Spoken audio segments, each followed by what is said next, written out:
Welcome to another episode of The Everyday Rabbi.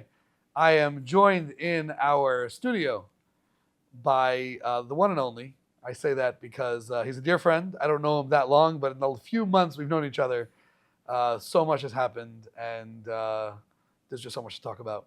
But William Branca, the one and only, I'll let him introduce himself once again. He's been on the podcast before. He's usually the guy behind the camera. I'm going to let him come in the studio and be in front of the camera, and we'll talk about anything and everything, Jewish, otherwise, catch up on life. So without further ado, the Everyday Rabbi.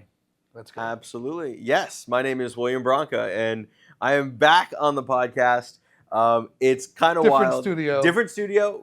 This is gonna be something you'll see as we progress through the Everyday Rabbi. We're gonna jump from studio to studio. I think that kind of fits the vision that you had and we've kind of built together for what the Everyday Rabbi is to meet people where they're at and to be able to build on information and have conversations that you'd have behind closed doors. We're better to have those conversations than in the places you'd have them. I think it's an amazing point. And the evolution of the podcast has, really, just for spoilers, that we're moments before launching, I think, our first episode. Yeah. So when you watch this and if you want the behind the scenes, this is like we're lagging, if you will, but that's just because we want to have the content and such to be able to start with a bang, as they say. Yes, I've always believed in having at least 4 podcasts done before you launch your podcast, because the struggle that we're gonna do a podcast about podcasts now. Oh, absolutely, we can talk about it. But so my background in production, because I have I'm the man with many backgrounds, as I've been called. But one of those is production, and the thing I learned in that is that most podcasts, most content and projects live and die because of timing. So I've learned that. Yes, you can commit to filming one every week, but we've already seen this. There will be weeks where we have 3 people booked, and then they all cancel because stuff happens. So it's always good to have that first 4 weeks, and then everything else works itself out. I truly believe that. But we're here to talk about Judaism, where we are, what's going on, and so much has changed in the course of 4 months. Tell me about it. So first podcast that we filmed before Rosh Hashanah. So we were, I think, 2 weeks before Rosh Hashanah. And I did not know what I was getting myself into. I'm going to be 100% honest. I never observed Yom Tovs ever. And then all for those watching who appreciate this following statement, I think you did 3 back-to-back 3-day Yom Tovs. Oh, yeah.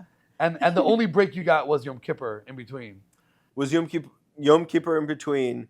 And then I didn't even but even then I didn't give myself a break, because that Monday we flew to Simchas Beis in Crown Heights, which you'll see momentarily as well. Yeah, you'll see that too. So I remember I was like, if I'm gonna do it, I'm gonna do it. Link to Simchas Beis. Link them out. Wild, awesome time. If you can go, 100% would recommend. But I think that's the story of who I am in general, though. Like, I'm the person that I vet everything 100%. I take the time, the effort, and do all of my research on everything. And then once I've made the decision, I'm the guy that once I have the evidence, I have all the information, I say, okay, this is what it says. This is what I've gathered. This is what other people are saying.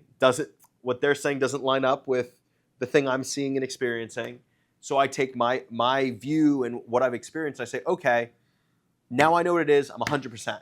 And I go in 100%. Now, we've talked about, and I think we talked about it briefly in the other podcast, not doing this, where you come out of balance, where you can do this, where you're running at 100% when this is not moved at all. Right. This is an elastic band. It'll snap back somewhere.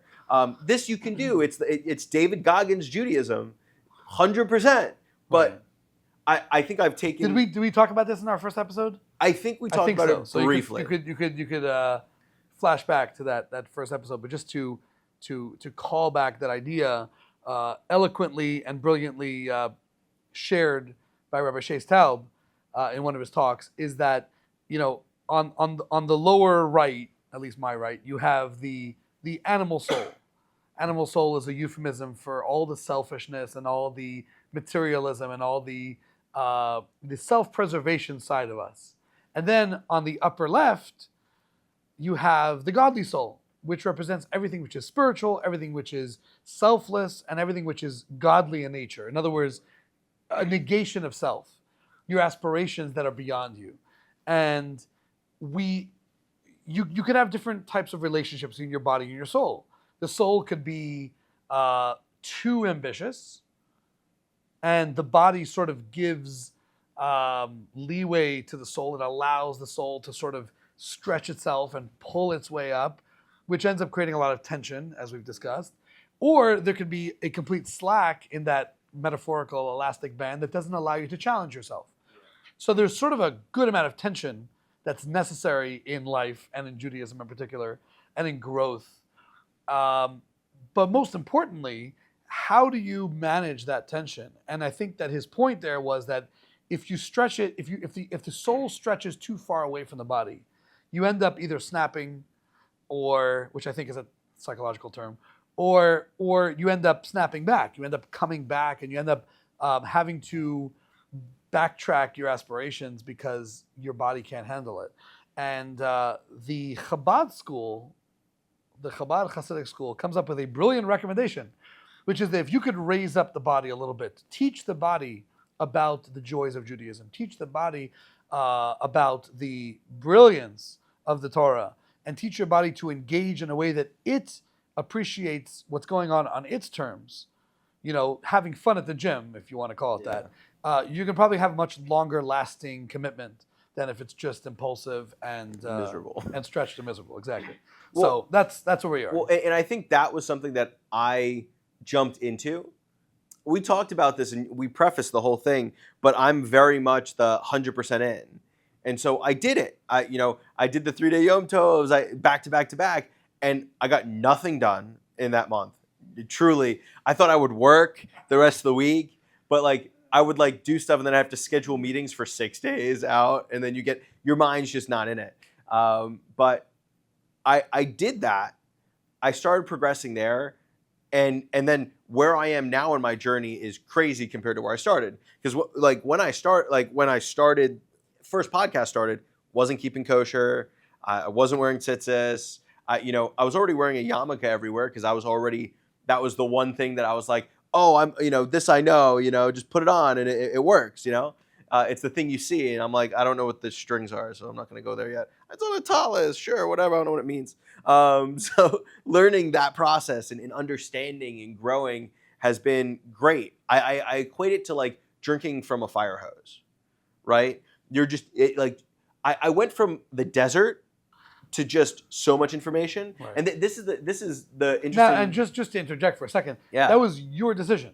100%. I slow people down. If you know me, take it easy. Yeah. Fill up a glass, take a few sips. You're like, I remember hearing things from other people that are I think it was from you and from other people. It's like, he's moving a little fast. You sure he's okay? But that's me 100% though. I'm the person that I already made the decision. So why am I going to waste time? It was interesting also because the intensity of Rosh Hashanah, Yom Kippur, and Sukkot and Simchas Torah doing it right comes also with a very regulated schedule where you're sort of, because you're not on your phone and because you have these Yom Tovs, 3 days, 72 hours, where all you can do is talk and process and not work and not answer emails. So sometimes the work becomes the inundation. Work is the overload.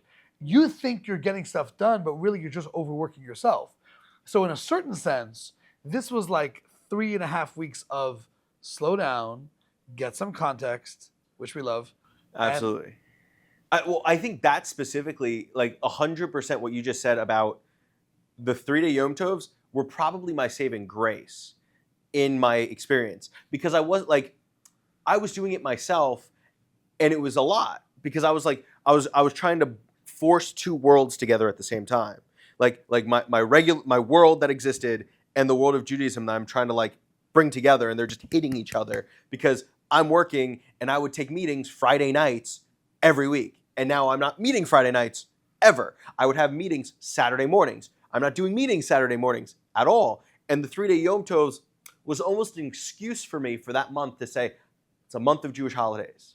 And I come out of that and it's like, no, it's not 3 days. It's just one day. Only one day I'm unplugged. Right. Other 6 days a week we can. So I think, especially with the elastic band analogy, I think that this is so quintessential Chabad. Yeah. And I'm not saying that from my perspective. I'm saying that from your perspective. Absolutely. That we talked a little bit about going and trying to search in your search for meaning and your search for a community and for really a school of thought.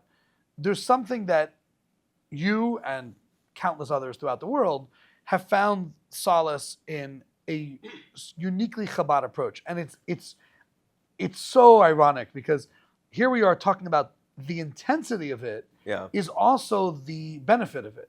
Absolutely. So in other words, sometimes in life we say, well, it's too much, it's too intense, it's too rugged.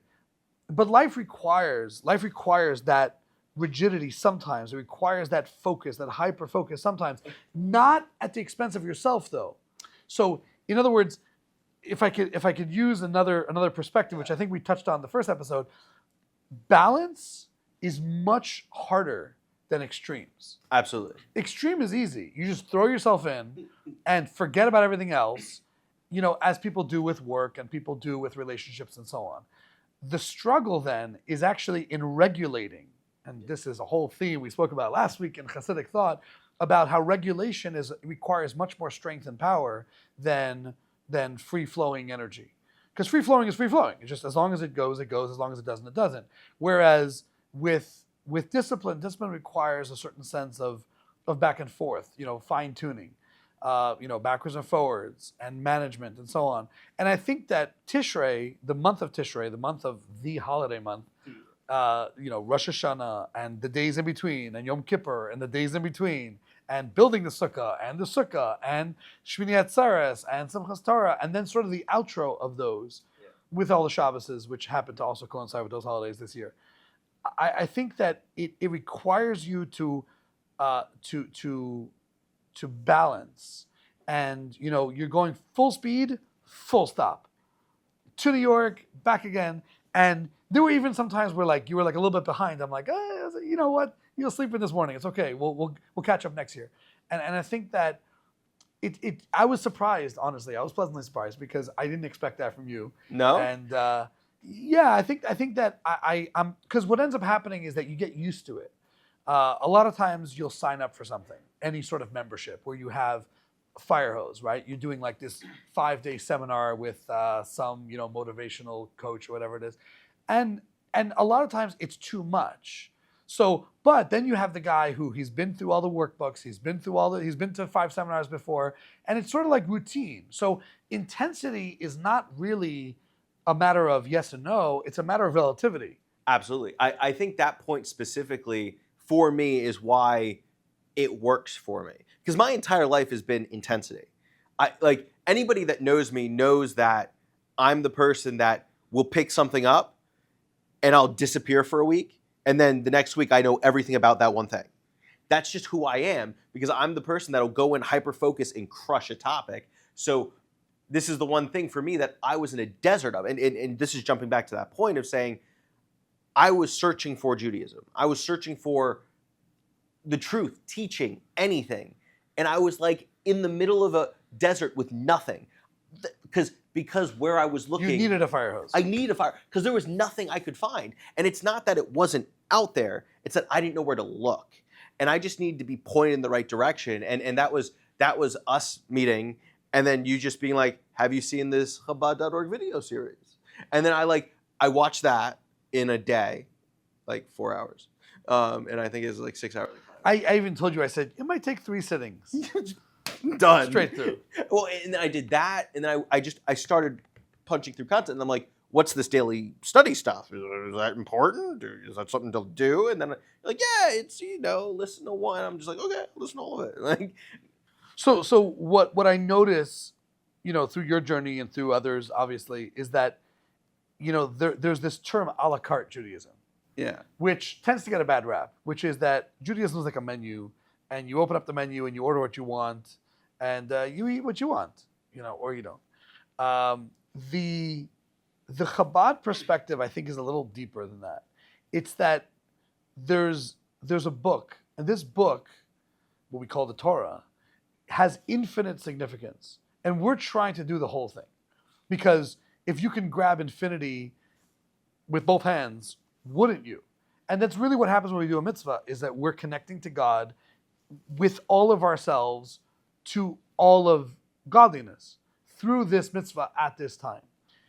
At the same time, I think that there's an understanding that everything comes in stages. And there's nowhere is this more apparent than childhood, right? No parent expects their kid to, talk, walk, go to work, get a job, retire for that matter, by the age of 1. Everybody understands that there's progress, and that if you go to any sort of, medical or psychological evaluation of your child, and you say, well, he's not doing this, he's not doing that, and then the evaluator says, he's not supposed to do that. Nobody his age, he's actually advanced for his age, because he's, 4 or 5 steps ahead, all pun intended, about where he's supposed to be. And I think that there's a comfort in that, and every single person has their own journey. And what you experienced in the last, 3 months, is your preference. Yes. And I think that that's really where the preference comes in, not in how much we do or in what we do or in how religious we are and so on. I think it's more to do with who am I, what am I capable of, and how do I best manifest my abilities. Well, and I want to say something that I've seen through this process is that there are people at every level, at every speed, and everybody is 100% welcome in the exact same way as everybody else. And that's something for me that I had a radar on. Because I'm like, I've gone to places where they're like, you either do everything right now or nothing at all. Or the places where it's like, listen, do what you want. None of it matters, but if you want to do something, do something. And so the two... Or doing focusing on all the things that are not important. Yeah, that blew my mind. Like learning all the things that were so important. And then you're like, that holidays, it's a holiday, but it's not like the important ones. Or like it's a thing we do, but you don't do it at that time. Like the whole shofar blowing thing blew my mind. I was like, you don't blow the shofar on Shabbos? That was the only time I ever heard it blow. That's a different story, but like, it's interesting to see those progressions. But seeing everyone in different locations, it's also given me a lot of grace for myself to know that, hey, I'm not going to be perfect overnight, and nor should you try to be, because it'd be a lot. Not saying you can't. Strive for excellence. Absolutely. Not for perfection. They always say, aim for the sun, land on the moon. You're still farther than you were yesterday. True. So the idea of aiming for excellence, though, is really embedded in Tanya. Yeah. Because the book of the Tanya is not the book of the perfect one, what we call the book of the tzaddik. It's the book of the excellent one, which is the book of the Beinoni, the intermediary one. Intermediate, what does that mean? In simple, the tilde of the Tanya is that the Beinoni is not perfect. He has imperfections. He has flaws. He or she has issues that they have to overcome. Yet, they act in a way in accordance with how they want and how they should perform. And I think that really is human. That's how we all are. The guy goes to work, right? And he's acting a certain way, which is not the way he acts in his house. And I think that's self-understood. Now, the Tanya says, well, why do you act differently? The body wants to act in one way, the soul wants to act a different way. This is Tanya, literally Tanya 101, chapter 1, that there's a dichotomy within the person between the selfish and the selfless, between what I want to do and what I have to do. And I think that all of Judaism, at least from our perspective, is how do I do more of what I need to do and less of what I want to do? I remember over the Sukkah holiday, we had a very interesting and controversial conversation in the Sukkah that sprang out of nowhere. And I brought up this point, is that we're not trying to agree, at least not right away. We're trying to understand that what God wants from us may not be what we are willing and interested in doing. And I think this is, again, childhood 101, in that when you have your child doesn't want to go to school, and they don't want to, tuck themselves in or change their diaper or clean their room or so on. Yet you as a parent are able to communicate with that child that not only is this what you have to do, but it's also good for you in the long term, even though they may not mentally understand it yet. As they get older, they begin to realize, my parents are not trying to fight me, right? The discipline is actually a virtue. It's a way of pushing me forward. And once they do that, if they really appreciate that, really understand that, they become a student for life and constantly search out learning and search out growth, and that becomes a healthy individual, as opposed to somebody who is a crybaby, who they don't get what they want, and it becomes craziness. Well, I think that's a direct point that I learned, I think, 2-3 days ago from Tanya's study on one of the daily classes that's on Chabad.org. They talked about there's 3 different levels of doing a thing. You do it because the Torah tells you to do it and Hashem's telling you to do the thing, so you do it because it's what Hashem wants. Then there's the level of you do it because you're doing it. Like, you're studying Torah because you're studying Torah. There's no other reason why you're studying Torah. It's like you study Torah because it's what Hashem wants, and then I'm studying Torah because I'm studying Torah. That's what it is. And then there's the next level where it's like, hey, if you read 1 chapter of Tehillim, I'll give you $1. And for a kid or something like that, and they associate that, they're still doing the mitzvah.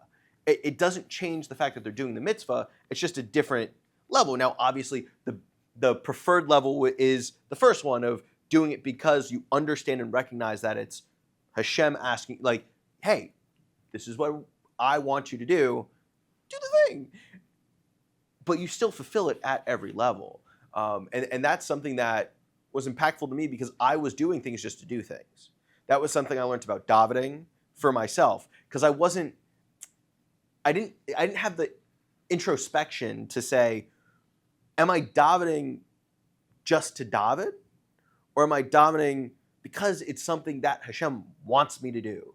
And in so doing builds a relationship with absolutely. The creator of the world. And it changed how it happens. I went from very monotonous and like this to now I'm like in my room shouting out like while I'm praying, I'm like shouting the prayers and like when I'm reading something, I'm like, because I just have so much energy that comes through as I'm doing it. It's like almost involuntary to just like, I'm so excited reading the thing, I have to like just. So you really just described in more than one way the difference between, or not even the difference, but the advantage of Chassidus in daily life.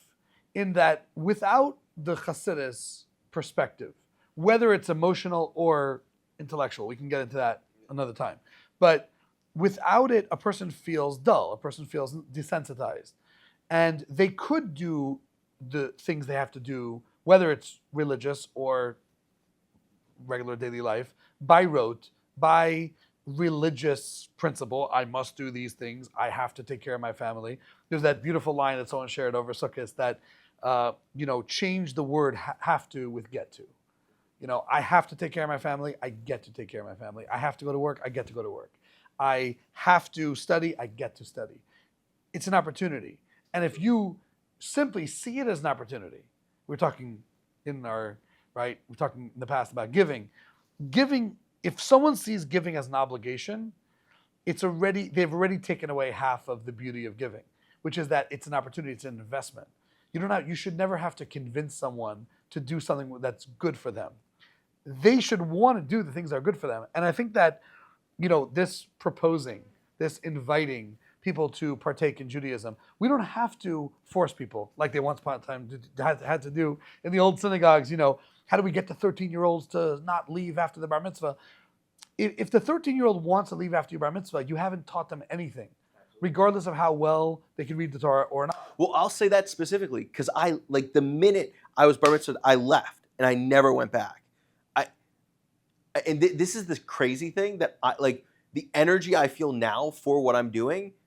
If even 1% of what I was taught just from now was given to me in any part of Hebrew school, it would have changed my perspective, because it wouldn't have been like a slog to get through. Like something, I gotta do this again. No, it would have been, I get to do it. This is awesome. I'm building a relationship. But none of that's communicated, or wasn't, at least to me. And so another thing that we've noticed together over the course of the holidays and before and after, the holidays probably more so than ever before, is that when you observe people, right, you people watch, going through their own Judaic life, struggle, experience, they tend to have the background that they grew up with matters immensely. Their education, it matters immensely to who they are and who they become today. And a lot of the people who are cynical, despondent, negative, is because that's how they were taught. They weren't given the beauty and the love and the appreciation for all the things we do. It always came with this just backlash of... It was tied to a penalty. It was said, if you don't do this, you'll get in trouble, or something bad will happen. It's backwards from what... And in the synopsis, it's negativity. Absolutely. And what Hasidus did brilliantly, not that it was a human innovation, it was a godly idea that was just sitting idle in some safe somewhere that the Baal Shem Tov went and hacked the safe and took this gem out and shared it with the world. This book, it became a philosophy. The best example I can give is a perspective, right? I think we use that word a lot when we talked about the organics, the grassroots, the white paper of the podcast, is that everyone has glasses, and if you have blue glasses, everything is blue, and if you have red glasses, everything's red, and every pair of glasses both accentuates and cancels out certain light spectrums, and the same thing is true of anything. So if you the J glasses, right? If you go through life with a positive mindset, just this, forget all the religious affiliation, you forget all of the the world perspectives, and just start going through life projecting positivity into the world, it will change your life in a drastic way. And when that happens, it ties so well into a Hasidic mindset. And what I find is that people who are not Hasidic tend to be incredibly negative. And this is not like I'm not just saying this like to compare and to contrast and to say, Hasidus is better. It's simply a choice of how to live. When you see this person, that person, and I'm not even saying that there's different schools. Sometimes within ourselves, we notice ourselves being cynical. We notice ourselves being skeptical and negative. And then you have to stop yourself and say, why am I being like this? Why am I pushing away things, people, ideas that I don't even know about just because I don't know about them? Absolutely. Well, and that's something I've experienced already. Like the people and this is the thing that blows my mind, is like in my path towards a deeper connection with Hashem, a deeper connection into my faith, everybody's comfortable up to where they're comfortable. And this is something I've learned is like, my family is very supportive, but they're the skeptical supportive. We talked about it in the last podcast. You dye your hair blue. Your friends are sitting there like, attention, what's going on? But when you show that you're behind it and it's what you're doing, they get behind you. Right. So what we said is that when you dye your hair blue, the people who really care about you will call you out. They're not calling you out because they care what color your hair color is. They're calling you out because they want to know why you're desperate for attention that you're already getting. Yeah. And as soon as you communicate that it's not about the attention, by the way, if it is about attention, people go, a couple hair colors, then they go back to normal.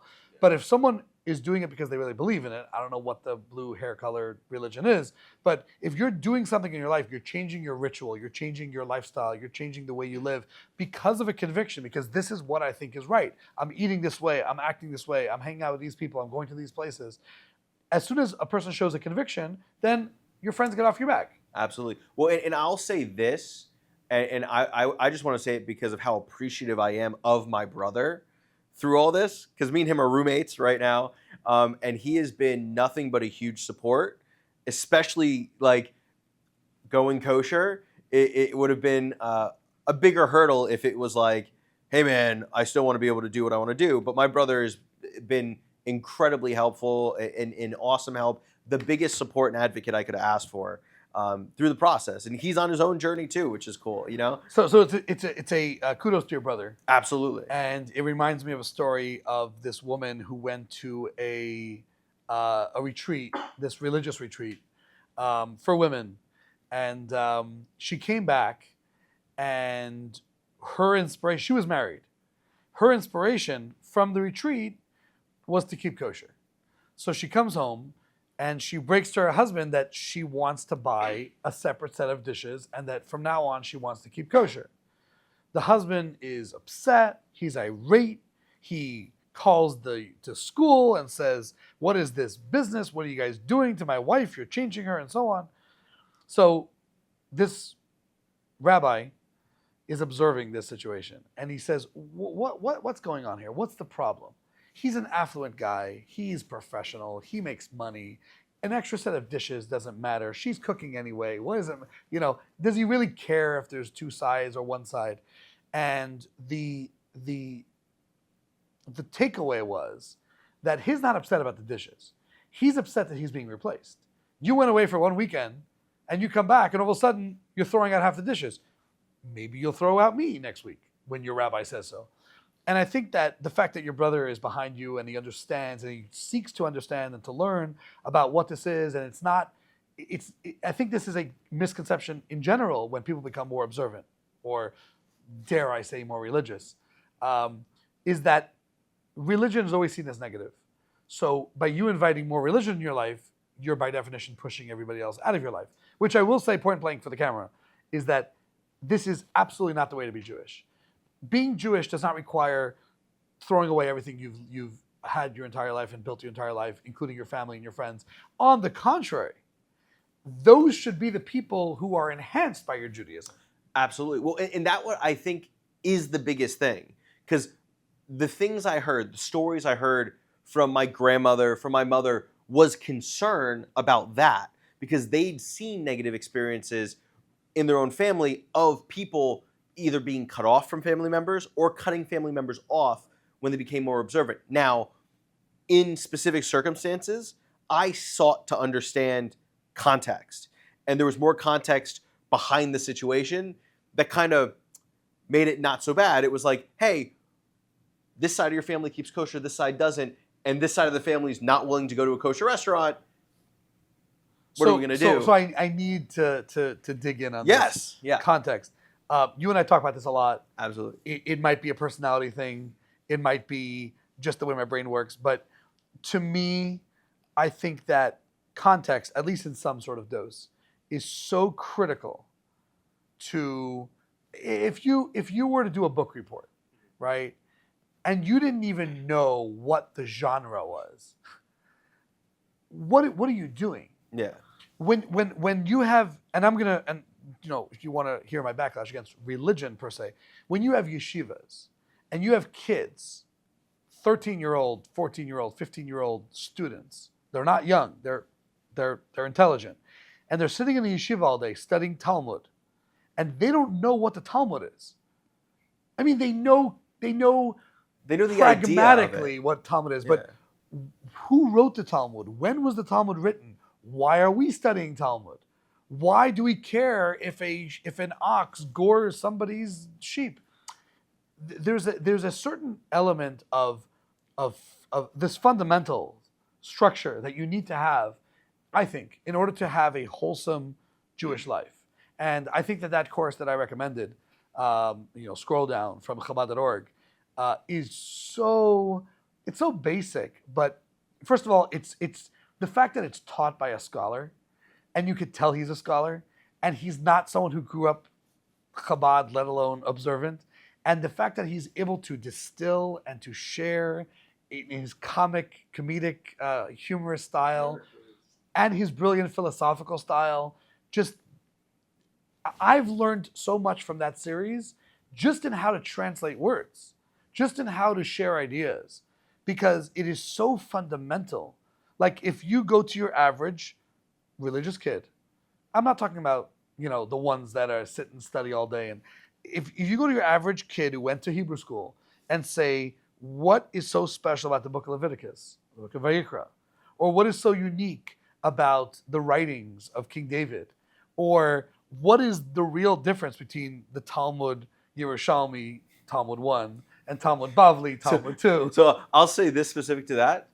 I didn't even know the Talmud was a thing. And I went to Hebrew school for 8 years. Right. And neither does Twitter, because when you hear the backlash of all these anti-Semites talking, crap about the Talmud, and you could ask 4 questions, and you'll realize that they don't even begin to, all they know is that the Talmud is bad, and that the Jews are bad, and the satanic worshipers are bad. They don't know anything. They're just regurgitating data. And the way you know they don't know anything is when you ask them a question, right? Like that stupid, They quick Google search, what's this thing to rebuke? And then they cite a thing that doesn't exist. Well, citing, the first source, and you ask, what is this source? And they say, we don't know. It's like, well, it translates as books. So your source is books, or Wikipedia, or Twitter.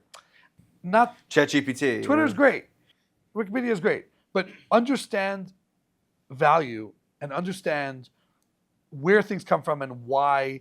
The second you understand that Wikipedia is just a concoction of people's edits, it could be 100% legit and 100%, made up, sort of like ChatGPT.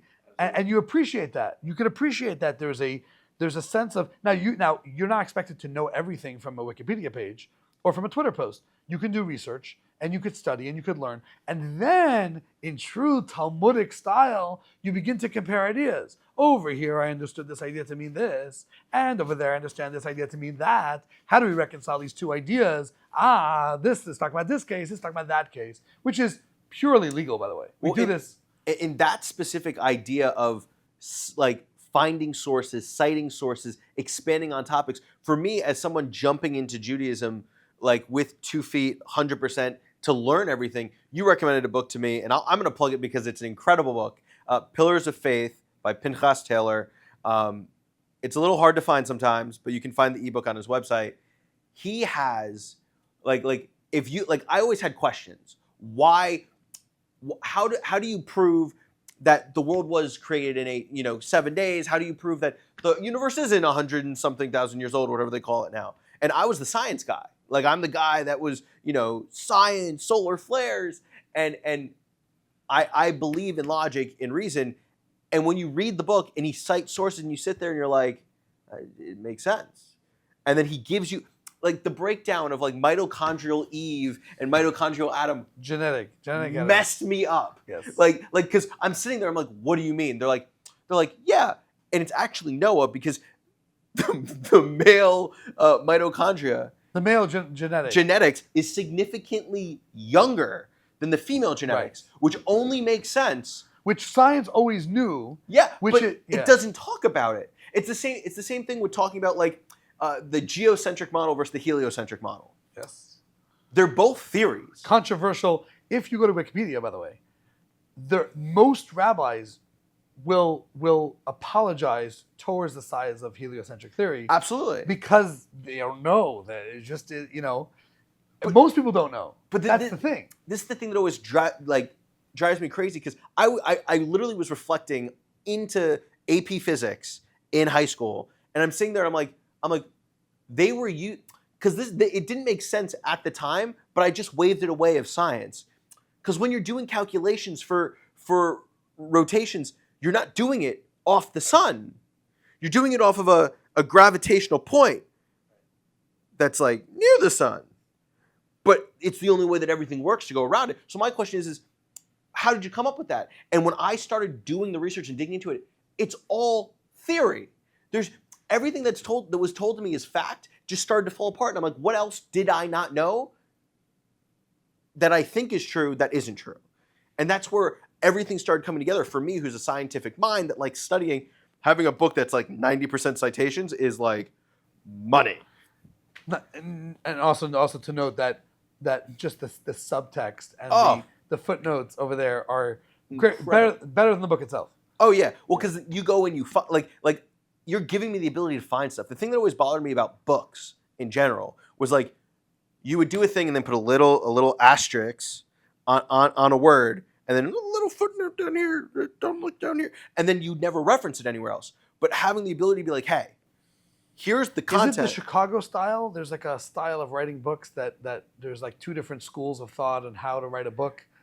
I know one. I don't know the difference. One is that the footnotes are on the bottom as opposed to the back, which I really enjoy. Yeah, Super enjoy. I don't like the footnotes in the back. It doesn't make Exactly. sense. But there's also a style in citation, which I think that Pillars of Faith has, which is unique. Well, and being able to read something, and not just have to take someone's word for it. And don't get me wrong, there's trust at every level, but being able to actually study and Trust learn. but verify. Absolutely. Yes. In everything. And that's, I just went on a rant about a book, but I love that. I love that I can do that in all areas of Hasidus. It's not just in this one book. It's, hey, I ask you a question and you're like, yeah, here's a book. And it answers the question. Or I think the thing that blew my mind is when I asked you a question, you're like, you know what? I need to ask my rabbi. And I was like, but you are the rabbi. And it's like, yeah, but I have a rabbi. Every rabbi has a rabbi. And that blew my mind because in my head, I was always taught that the rabbi knows all the things. So if you translate rabbi as teacher, which is Rav, rabbi, B, mine, right? Rabbi, rabbi, my teacher. Every teacher must by definition have a teacher. Yeah. So there's no such thing as a teacher who says, I am the know-it-all. That would not be very attractive to any student because everybody knows you can't know it all. Yeah. And the fact is that teachers argue with teachers all the time. And then when you learn that those two teachers went to the same teacher, you're like, wow. So this one guy said something, and then he had two students, each of them brilliant in their own way, and they disagree. How complicated could it be? And I ask this question a lot in Medrash. Like, how could we argue about a story? How could you argue about facts? And then you read the original story and you're like, I can see how people argue about that. Absolutely. Like now this is the thing that I learned as I like actually am reading the Tanakh, actually reading the books. Because I'd always heard the stories or I'd read snippets here and there, but actually going through and studying each parsha and studying the Ramba and like going through and learning, I'm sitting there, best stories ever. I'm like, if somebody just made like a not G-rated version of this in any movie form, it would kill. I always say this. I don't know why directors are not reading Midrash. I'm reading it and I'm like, they did what? 3 pages back, I missed something? And because it just, and we're only in Bereshis and not even all the way through yet. And the stories just are so, it drives me crazy that I was given such a sterilized version of Judaism when there's so much awesomeness in all of it. So I think so I get excited about this stuff. No, it's good. A point on that is the learning side. You know, we're not arguing because we love to argue, contrary to popular belief. We're arguing because we really, really want to understand. Absolutely. Last week, before I went to New York for the Kinnis, I was sitting with someone who we know he's actually currently out of the country, and we study together every Tuesday. And I studied this thought from the Rebbe. It's about 10 paragraphs. First 8 paragraphs, completely on my turf. 9th paragraph, the Rebbe throws a curveball that not only challenged how I understood the topic, it understood how I understand the entire cosmos. Because the Rebbe says this, that people think that the world and cosmic energy works like this, but they're mistaken. It really works like this to an extent. And I remember I went to New York and I'm talking to almost everyone who I could respect an opinion from or expect an opinion from. And I bumped into like 3 or 4. I asked one guy, he's like, it's complicated. I'm like, you don't have the answers. And then I meet another guy and it was fascinating. So I said, I have a question. And he's a colleague of mine. He's very Kabbalistically inclined, and because it's a Kabbalistic problem. It's for perspective, it's the problem between giving and discipline. And we tend to think of those in the wrong context, the Rebbe is saying. Okay. We're thinking of those in myopic ways of me giving and me withholding. Really, those are super categories of each. And anyway, so I'm talking to him, and he says, we're singing a niggin, by a farbrengen, and we're singing, and he says, give me 2 minutes. And he sat and he thought for 2 minutes.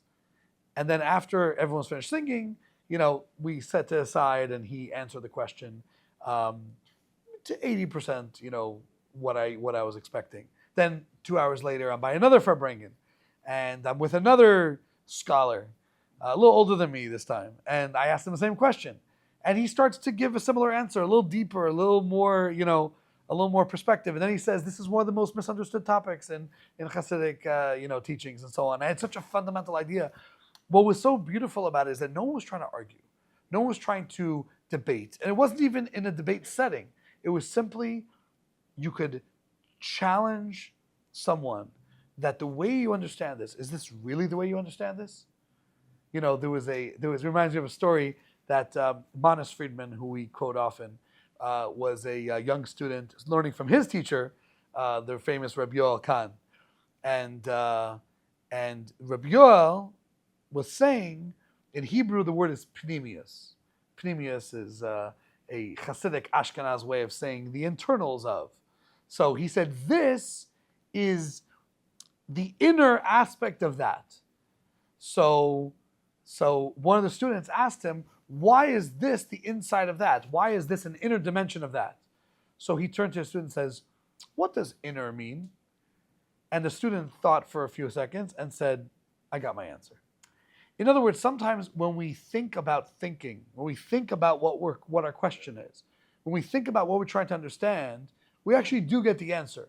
And a lot of the debate and a lot of the back and forth, you realize it's not even really a debate. It's just two perspectives on one thing. If you call up your friend in Australia right now and say, what time is it? What is the sun out or is the moon out? They'll give you a completely different answer because they're seeing a different perspective from where they're standing. Time is the exact same.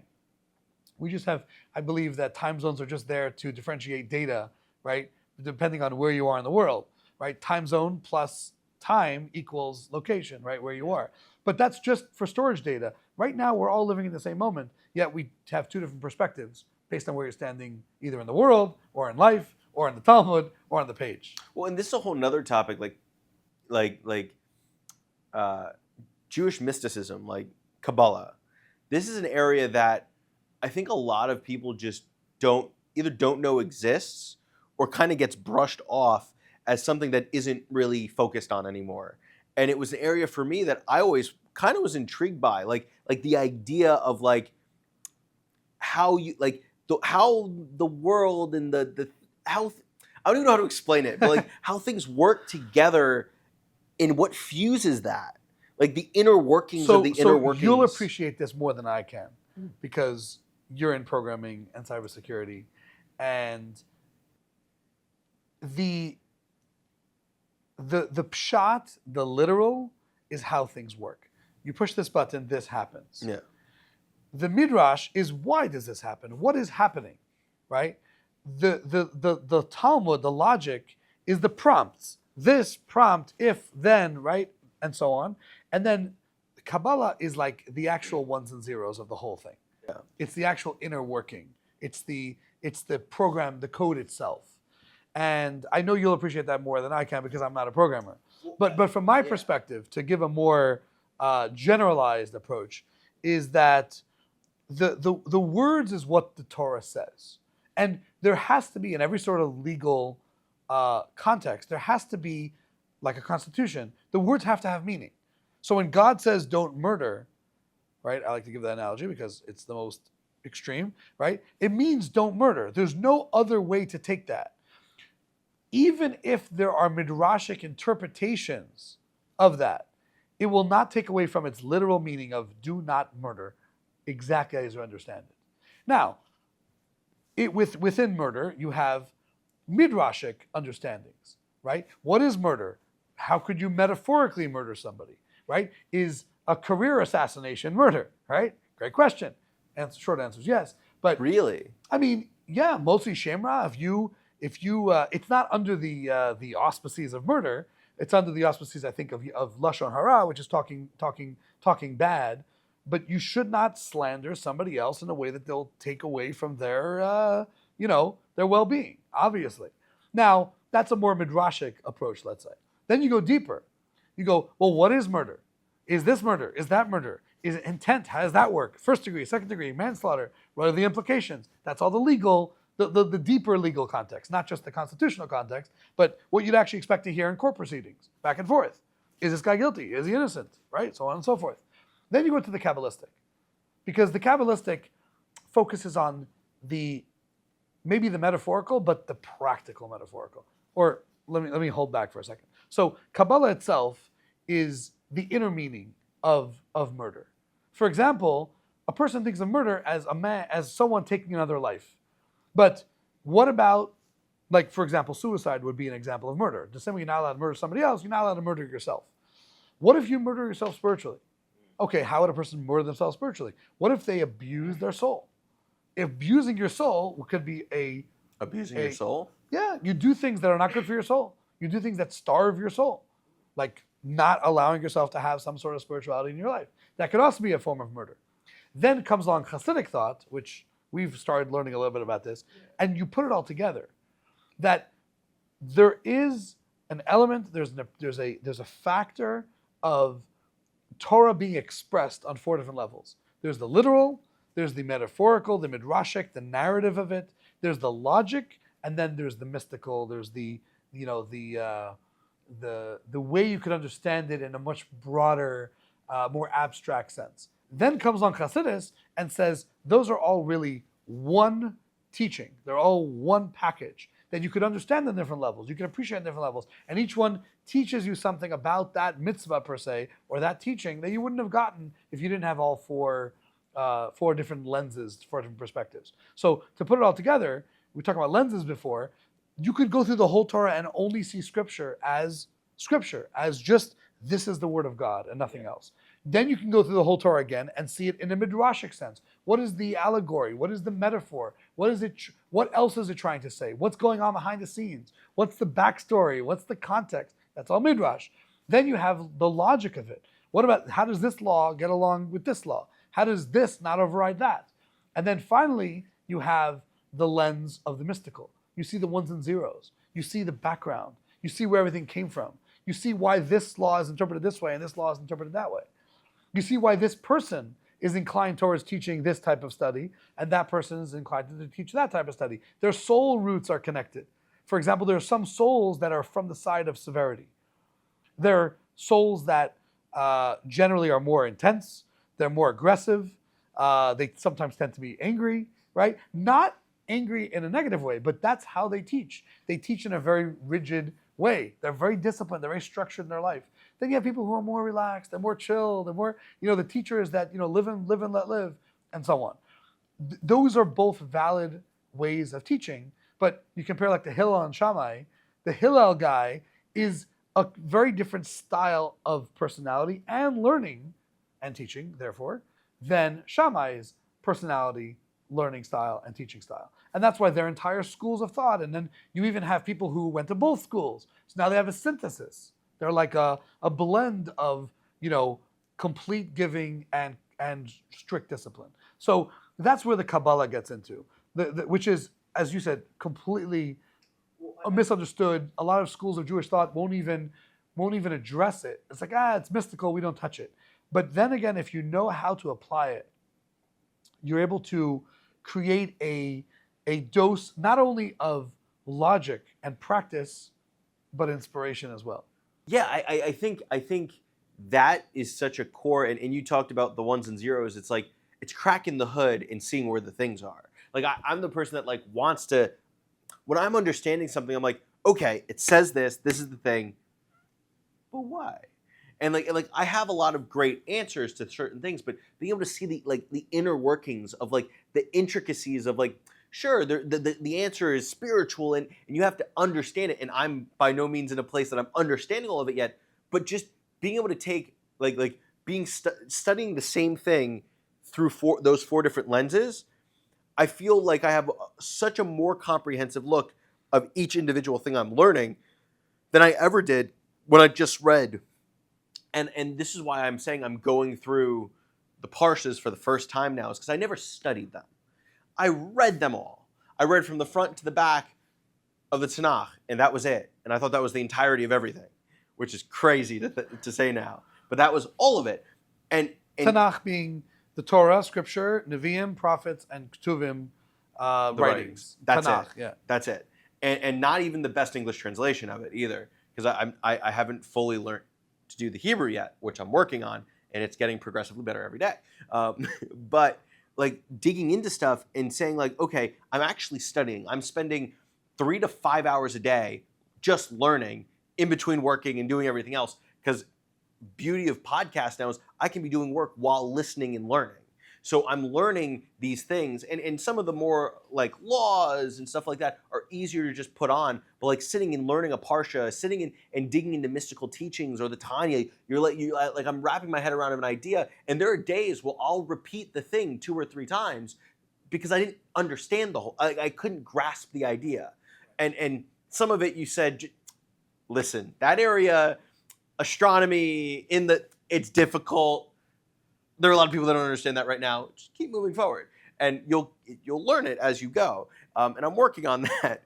But like understanding, like digging into like why does this thing happen when this thing happens, and being able to dig in and be like, okay, 1 layer deep, and then 5 layers deep, and then you're like 100 layers deep, and you're like, oh my gosh, it makes so much sense, and it makes every other decision snap into place. And that's where for me, I look at the not discourse, but the conversations you have with rabbis, with people, and you ask a question, and they say 2 rabbis, 3 answers, right? And it's like sometimes 1 rabbi, 3 answers. Yeah, right. But like you get that ability to then take it. Okay, that makes sense. That makes sense. And then the vastness of knowledge in all areas. And then like for me, I look at something like we already said, Manas Friedman. He makes great content without any context.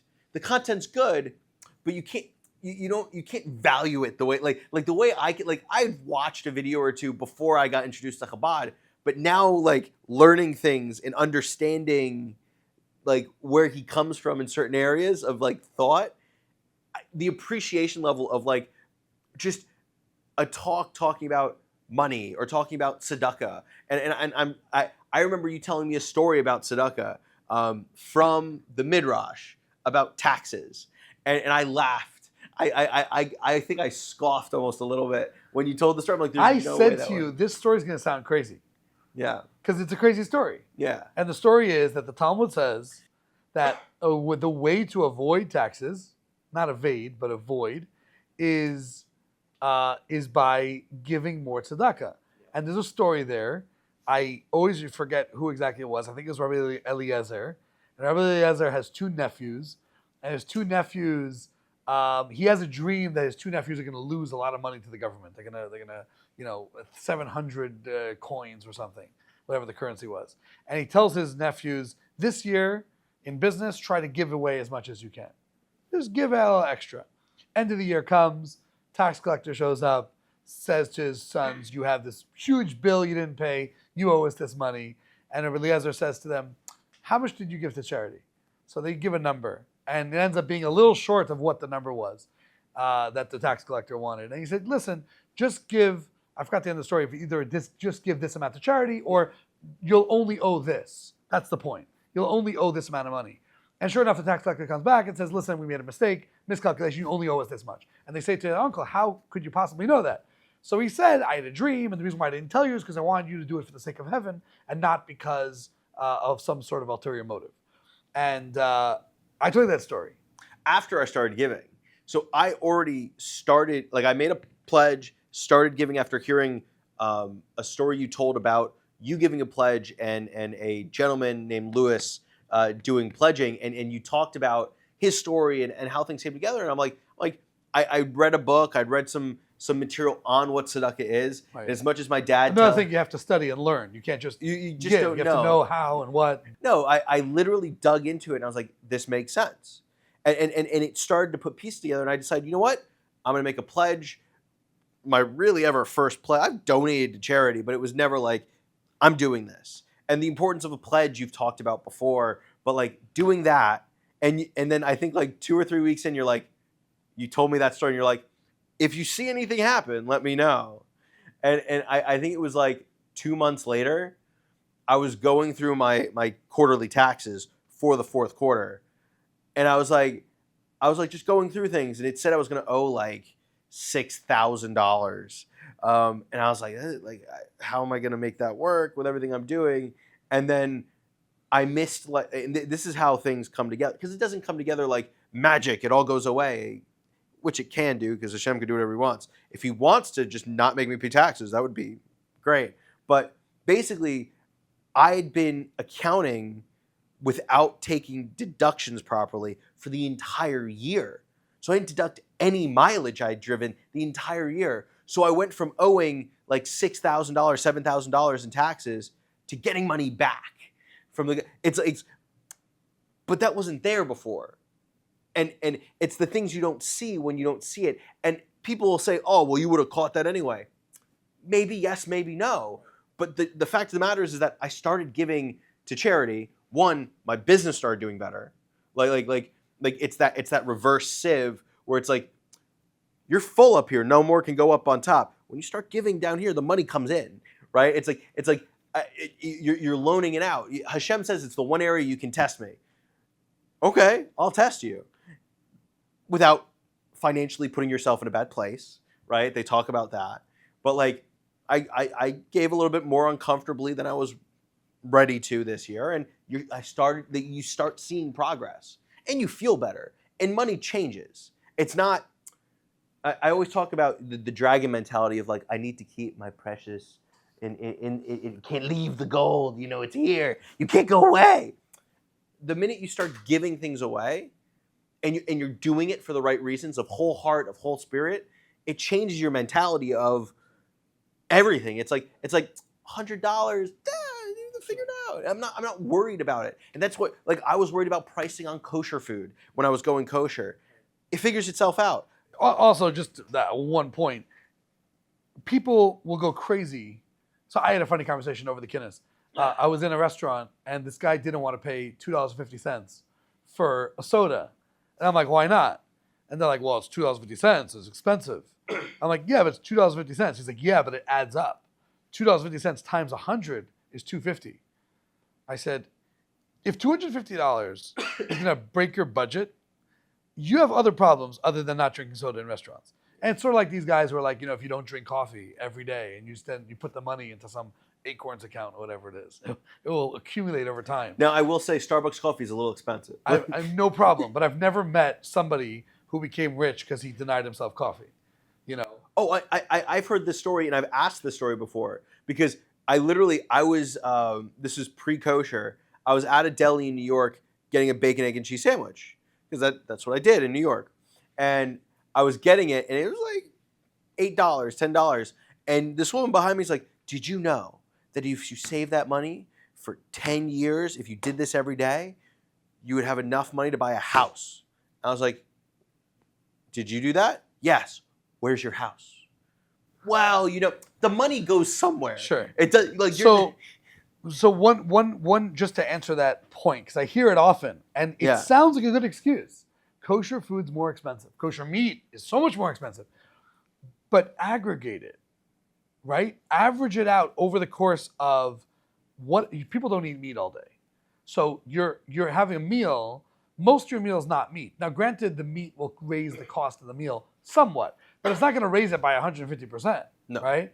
And then you have all the other food you have. Aggregate that. You have other expenses besides for food. Aggregate that. What you end up finding is that to go kosher is a marginal increase to your overall budget, but a exponential increase to your spiritual health, and I dare I say even to your physical health, right? Absolutely. Well, and this is the thing that I like when I bought the food, and I was like, it feels like a lot of money, because I'm buying a kosher steak, and I'm looking one shelf over, and it's like half the price.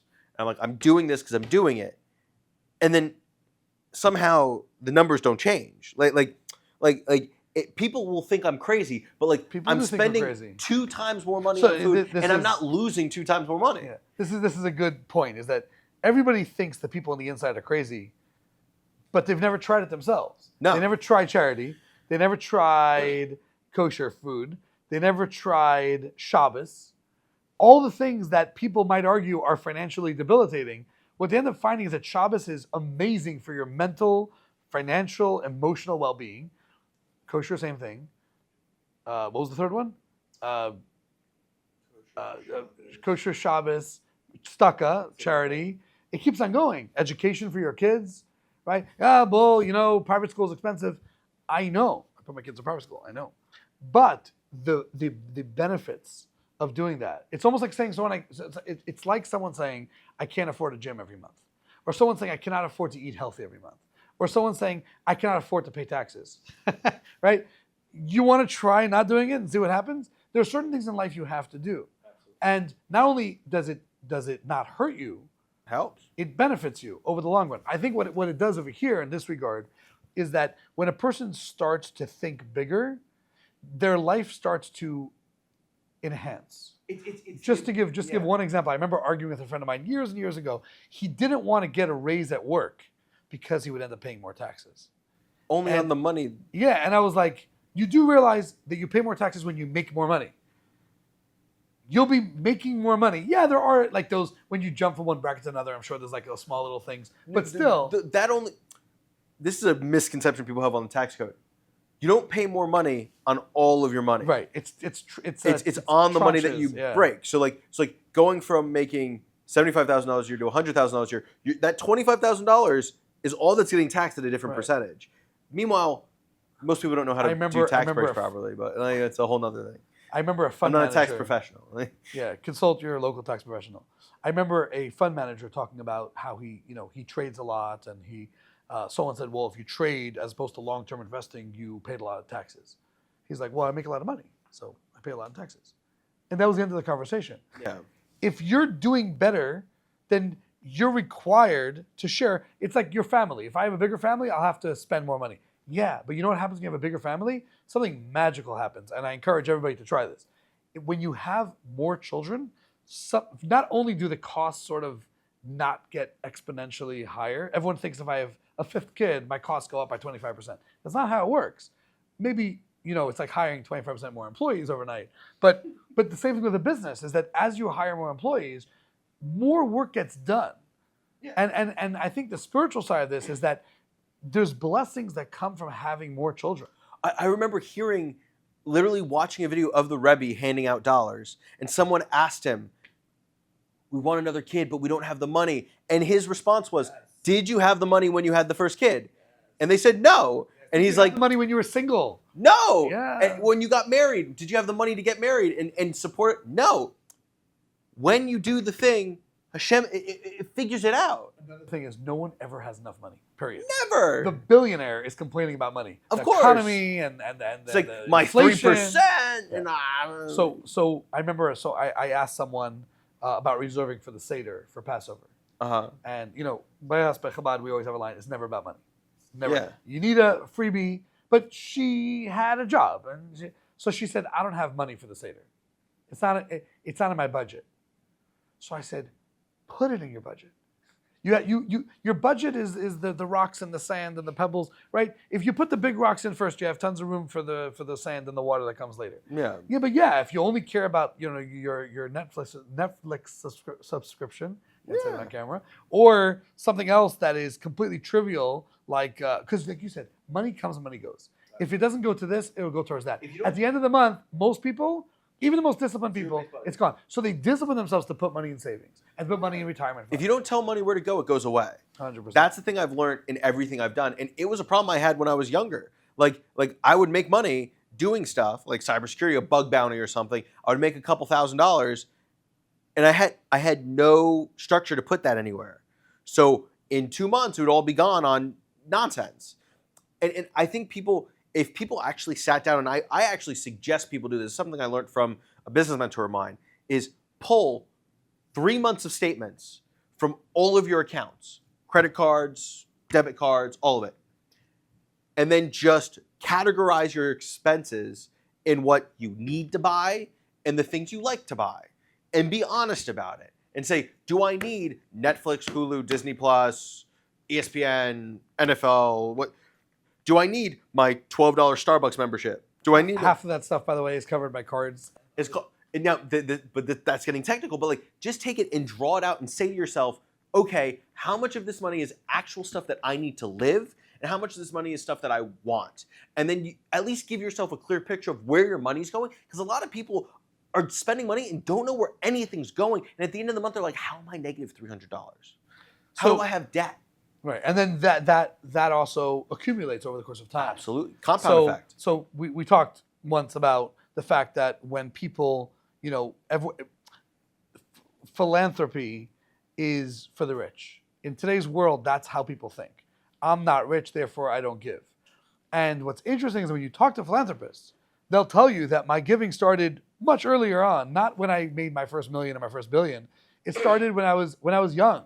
My parents used to teach us to tithe in either synagogue or church or whatever it was. And you give your $5. I know for me, and I can't talk for anybody else, but I know for me that I grew up in a house of giving. I grew up in a house of charity. There was always checks going out towards the homeless in Israel, less fortunate in Israel, I should say, and different synagogues, different projects, even people who we didn't know. Like I was taught that a guy, this is in the Torah, someone comes to your door and asks for something, you give them. How much you give, that's already your discretion, but you got to give. You got to give something. Yeah. And we could talk specifically about money and budgeting, all that stuff. But I think the main point is to be judicious, and to call things out for what they are, and to know what things are, and to understand them. And instead of just making blanket statements about what you read on Twitter, understand, learn, and then you'll appreciate and know what you're talking about, as opposed to there's Twitter has a feature. I don't know if they still have it. They must still have it. I think it was since Musk took over. Community notes. Well, community notes is nice. They got nicer lately. But there was this thing that if you want to repost a link, it would say, do you want to read the article before you repost it? Yeah. And it's like, how many people are so used to, sometimes you repost an article because of the headline. I get it. Or you're making fun of the headline or in front of the article. You already read the article. That's besides the point. If you say something, what am I saying? Where did it come from? Who said it? And it's not about being a cynic. It's not about being skeptical. This is the other side, is that it's just being judicious. It's knowing these people say good information. They are reliable. They're good sources. Is it every single thing they say is true? There are very few people in the world who have that sort of track record. But there are some people who they are known, the Rabbi says this often, there are people who are known to say the truth all the time. There's that old story of the guy walks into a house and he's drenched, he's sopping wet, head to toe. And you say to the guy, it must be raining outside. And he responds, when I was outside, it was raining. It's an empirical answer. It's a truthful answer. I don't know if it's raining. I hear, sounds like cats and dogs, outside, but I don't know. Yeah. There's a truth to that. And I think that it's with that simplicity and that humility that many of the scholars of the Talmud and the Mishnah and the Torah and Kabbalah and Chassidus come to the table. We're not here to share our knowledge. We're here to study. We're here to learn. We're here to explore. And if I have something I could share, I'll share it to the best of my ability. And I think that sort of humility, that sort of selflessness is critical to study. Because if you know everything, you can't study. Right? Mishnah says this. Right? The embarrassed person can't learn. Why isn't he embarrassed? Who am I to ask a question? I know everything. I can't ask a question. So he ends up becoming the idiot in the class because he doesn't know anything because he can't ask any questions. Meanwhile, the one who has humility, the one who has a sense of yearning to learn, even at the expense of his own ego, is able to absorb and able to learn constantly more and more. And that is so true. And it's the thing that I've internalized is that being Jewish is just you're just a student for your whole life. And you just, over time, just learn and learn and learn. And you can read or listen to the same thing 100 times. You'll get something different out of it every single time. So I had an interesting experience. I was on a kosher visit to a big facility in Florida. And the rabbi who had been visiting from New York wanted to understand how the kosherization process was working. They have these massive pipes, they have temperature gauges, but a temperature gauge is only as good as the area where you're gauging the temperature. So he wanted to know, this temperature, let's say 212 boiling point, is that at the beginning of the line? Does that run through the entire line? Is that just does the outtake valve also have 212? Anyway, he wanted to see the schematics of the piping system throughout the company. First of all, you have to have clearance for that. So they go to the manager's, manager calls his manager, and the manager says, this is the plant manager. He says, we could show you, some of the lines that are related to that which you're studying. So I see this, just imagine this. You have this big table, this big conference table, and this rabbi is opening up this pipe map, literally what it is, with intake valves and outtake valves and water systems and electric lines. And he's surrounded by employees who are all looking at something completely above their pay grade. And he's studying it like he's studying a page of Talmud. So this line goes this way, and this must be the outtake valve. And they're asking questions. And they say, how do you know that this is electrical? And how do you know that this is water? And how do you know this is heat? And he's explaining. And they say, when did you learn all this? He says, I figured it out. And to me, I said, this is learning. You could open up a Talmud, you can open up a dictionary, you can open up a book in Japanese, and you figure it out. It's like cryptography. Well, this letter must mean this, and this word must mean that. This is the connection. It's any skill. Learning is a skill. Studying is a skill. When you hone a skill over years and years and years, you could pick up anything and dig into it and have a basic or well enough understanding to be answering questions. That's like, I remember you telling me stories of you going to friends that were in college, taking their book, their economics book, and reading the whole book in a week, and then understanding the topic. And then saying, why are we spending 4 years in college? Exactly. To get tested on something I know in 2 months. But that is the difference. You know what their answer was? That's how college works. That's not a good answer. It's a terrible answer. That's why that's why you can come out of college and not know anything. Right? And not know anything. And drop out of college and know enough. Yeah. Because I had a friend who, probably where I got it from, but I have a friend who, he started his own business and he needed to do some sort of accounting thing, and every accountant wanted $1,000. And he's like, this can't be that complicated. Bought, I think it was like Accounting for Dummies or something, went through the whole book, did it himself, maybe went to one of his friends to verify that it was all checked out, and that was it. He knows accounting.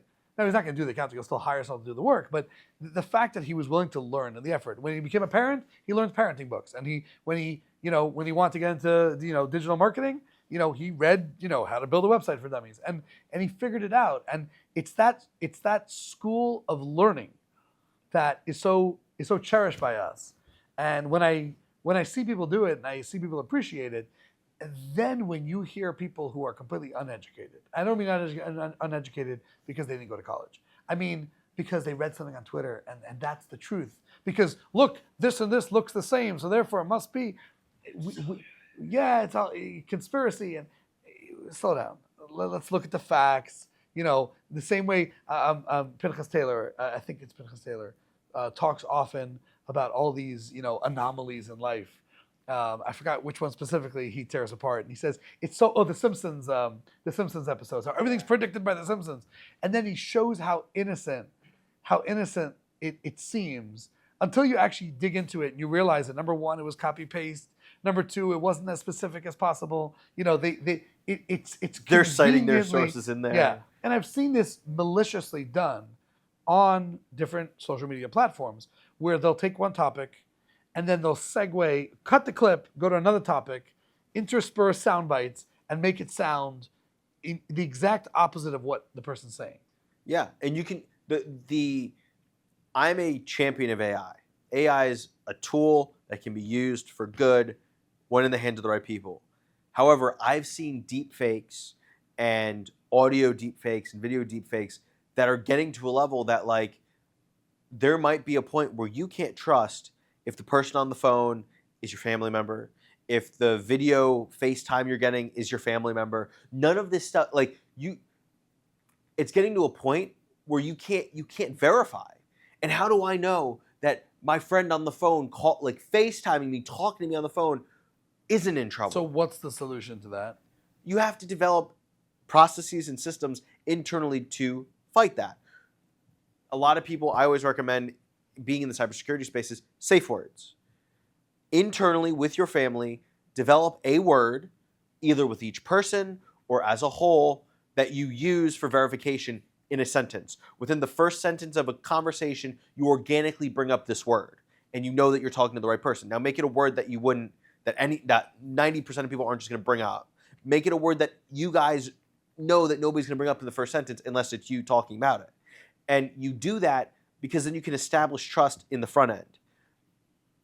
And no, it becomes a little dystopian when you dig too deep into it and see, hey, I only need 20 minutes of audio to get a near perfect audio match of your voice for a voice clone. So I think another thing also, just from my experience, is that you could tell the person to hold and call the person who it claims to be and say, I mean, people do this all the time. If someone comes to your door and says they're the police, you can call the police and say, hey, do you have someone at my door? Absolutely. And the answer is no.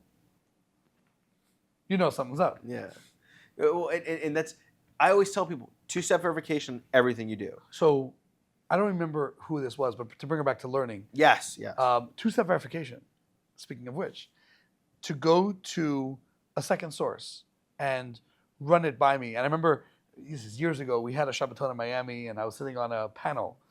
It was Blackbeard versus Whitebeard. I guess those days, I guess this counts as a Blackbeard. So it was basically the young guys versus the old guys. And one of my colleagues, he says, he's speaking to his people, his members and stuff. He says, guys, this is a chance for you to fact check me on everything that you've asked me over the years. You can speak to him, and if you don't get the same answers, that's a red flag. And I think that, this sort of open source model that we have in Judaism, which is that we don't, there's no control of information. It's a democratized process. This is fundamental to Judaism. It's in the Torah.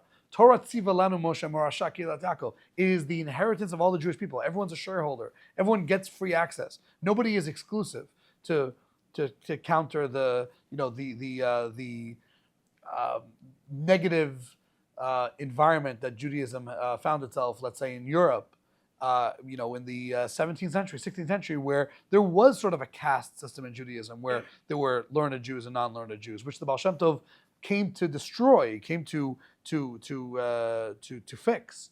And when we go through life with that sort of mindset, trust but verify. Hey, my rabbi said this. You ever heard such a thing? By the way, this is how we know Judaism is true, number one, and this is how we know Judaism is not a cult. Because if Judaism was a small group of people trying to convince the masses XYZ, then you wouldn't be able to go to your Jewish grandmother and say, hey, you ever heard of this? You ever heard of that? And your grandmother wouldn't say, yeah, your grandfather used to talk about it. It would be, oh, this is New Age stuff. I don't know, that's weird. Instead, it's everybody knows this stuff already, right? Everybody heard this before. Oh, yeah, we heard a story, we know, whatever. The whole world talks about it. So one of the ways of verifying truth, and this is another, maybe Lawrence Kellerman and the Judaic Talmudic way of knowing, mathematically almost, that what we have is truth, is that you can go any direction you want. And Mark Twain used to say, the thing about truth is that you don't have to remember anything. Yeah. You could just get the same answers regardless of where you go. There's no story you have to tell. One of the ways that they know if a guy's lying when criminals make up a story is they tell the story and then you say, just tell me this whole story again backwards. And it's very hard, almost impossible to. It's hard to do with the alphabet, which everyone knows. Yeah. How much more so with a complete made up story? Yeah. And what it ends up doing is that sociopaths, how hard is it to do even with a true story? Right. But sociopaths a lot of times will make up a story that makes sense. But then you have to say it backwards. It doesn't work the same way. You can't follow the trend. Right. Whereas here, you could follow the bouncing ball. You could say, okay, it works over here. Does it work over here? Does it work in this context? Okay, you told me this works over here in this situation. What about that situation? Why is it different? Why is it parallel? Well, we have cited sources. Like you could go to Israel and look at the Deep Sea Scrolls, and 2,000 years ago, the texts are pretty much identical to what we have. And think about how insane that is. Because I've heard the argument said, well, the telephone game. Yeah. The telephone game degrades after 3 or 4 steps. We're talking about 2,000 years of continuity? Right. Also, the telephone game has parameters, which if the telephone game is designed For it to fail. To degrade, you could create parameters within the game That will ensure with 100% accuracy or better, believe it or not, the game, as it were, of data transfer. Yeah. And we know that because we have ways to keep data intact from point A to point B, chain of custody, whether it's physical custody or mental custody. You can keep codes, number one, encrypted and shareable at the exact same time. This is not new age stuff.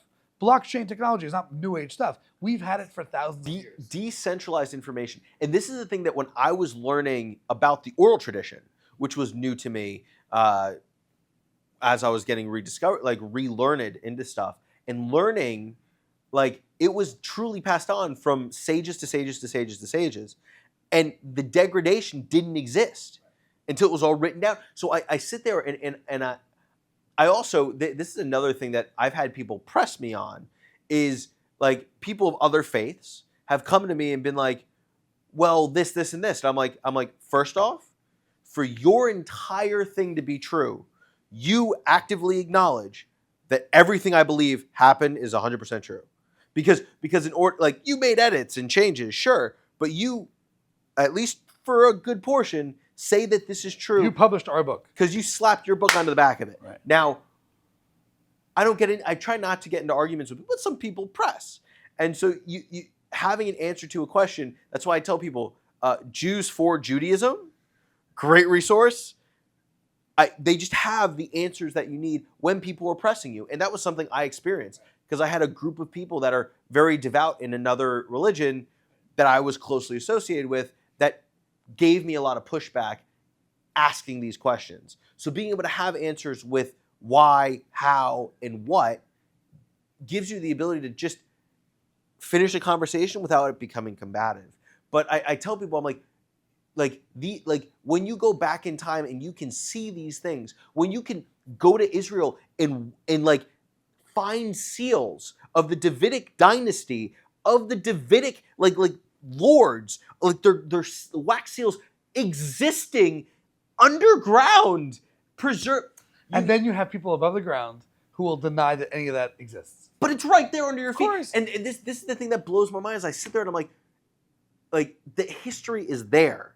It exists. And when you can see it, this is where I as a tech guy, as a science guy, as an info guy, sat there and said, there is no way.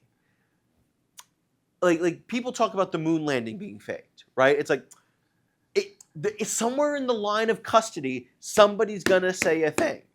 I'm just saying, like if you think about it, if in 6,000 years, you don't think somebody was like, guys, it's all been from the beginning, just we're making things up on the fly. If that was the case, you wouldn't have the Talmud where you have 2 or 3 rabbis arguing the same thing in different ways, all coming to the same answer in some cases. So I sit there and I'm like, this stuff has been tried and true for so long, you can read it. And if you, any question you have has been asked by someone and is answered somewhere. I think also what's important to really appreciate is that truth is not subjective. Truth is something, this is at least the Torah's definition of truth, which I've yet to find another one that I like. The Torah's definition of truth is something that is consistent from beginning, throughout, and end. If it at any point has an inconsistency, it fails to be true. It can be 95% true or 99% true. If it's not 100% consistent, it is not true. It can be nice, it can be a story, but it can't be true. You tell a story. You've told me the story of a debate between rabbis where they're arguing a specific point. And I don't know if it's Rabbi Eliezer or another prominent rabbi, but he's arguing. Eliezer. And he's saying like, if I'm right, the walls will start to cave in. If I'm right, bears will come out on the top of antlers of I don't, is it deer or is it Goats or whatever. yeah. But and the things were happening. And the other rabbis are like, listen, it's all well and good that you know the code of Kabbalah and you can make things happen. It doesn't change the fact that we did this thing. And you told this me process, this procedure, the procedure, SOPs. And then it literally said, I think you talked about, there's a story and it talks about the angels asking Hashem, like, what are you thinking? And Hashem laughs and he says, they got me. They figured it out. Right. They got me in my own game. They don't need me to take care and to run and operate the Torah the way it was intended to be operated. And I think, and there's still people then, I think the backlash is, well, you took God out of the picture. And then, no, God basically now operates through us. He makes sure that our decisions are the consistent ones with reality. Because if they're not, they wouldn't exist. There's an amazing story that I like to say because it I was gonna say before that, one of I think the highlights of Mashiach is gonna be, is that we're gonna see our entire lives, review, watch the whole film, but this time, God's gonna show every single time something really terrible could have happened, and you didn't even know.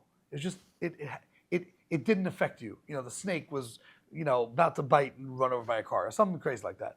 And the opposite. You were 2 inches away from, you had the winning lottery ticket and you ended up throwing it away by accident, and you read the Mega Millions instead of the Powerball and you threw it away, and you threw away $100 million or something like that. You're 2 feet from diamonds. So I said that story to say this one, is that there is a story about a bunch of shochtim. Shochtim are ritual slaughterers. They usually go to a meat packing plant.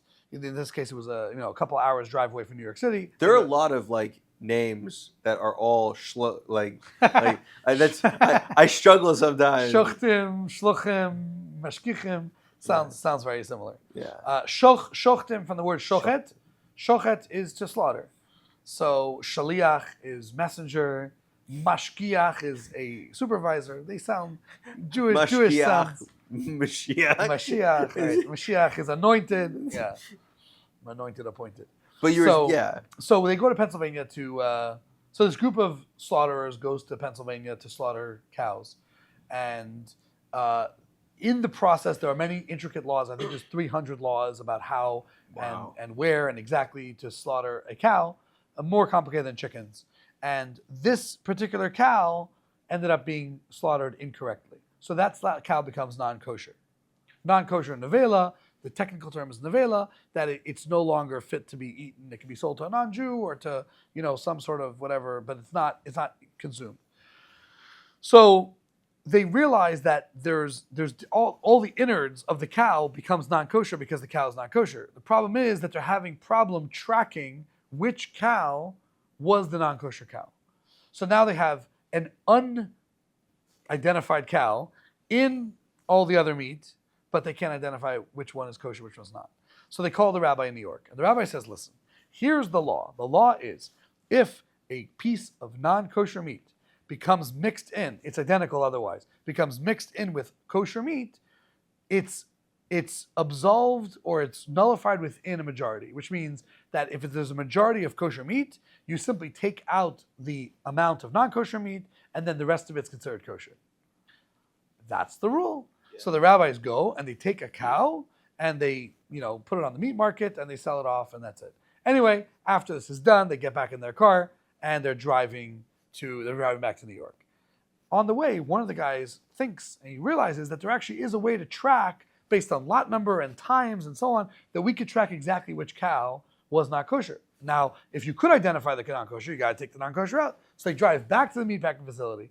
They go and they check, and sure enough, it was the cow that they threw out or they sold off that was actually the non-kosher cow.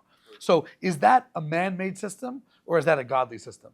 I would propose that is the most godly system there is. God says, here's my parameters, here's my rules, follow the rules. And we do the best within our pursuit of excellence that we possibly can, and God makes sure that that pursuit is done correctly.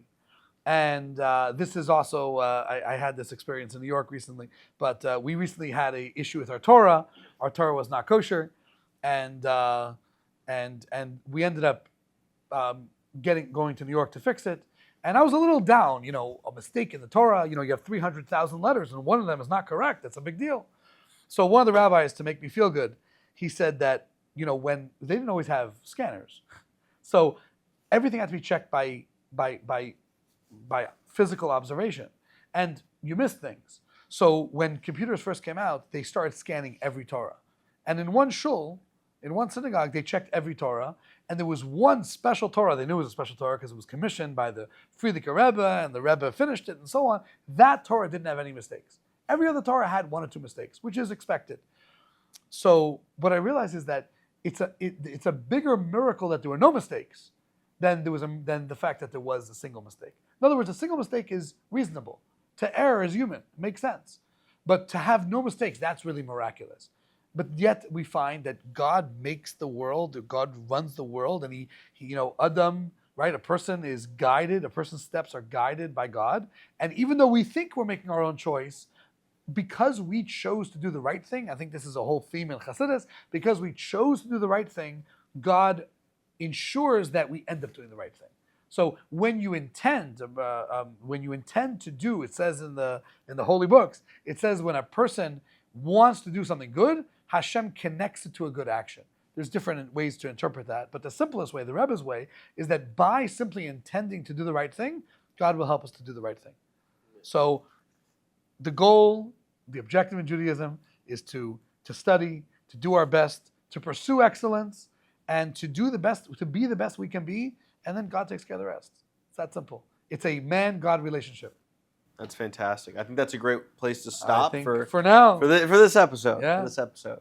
Thanks once again for joining us in a wonderful, fast-paced, complex, dynamic episode of The Everyday Rabbi. The conversation was free-flowing. We talked about cybersecurity. We talked about money. We talked about study. I think study was the overarching theme. Learning how to learn. What does learning actually mean? And don't get so caught up in the small stuff. Go step by step. Take everything at your own pace. If you're fast-paced, go fast. If you're slow-paced, go slow. Take it easy. But grow and constantly mature in your life, in your experiences, in your Judaism, in your connection to God, and so on. And we look forward to having future episodes with you. Like, comment, subscribe, and we'll see you on the next episode of The Everyday Rabbi.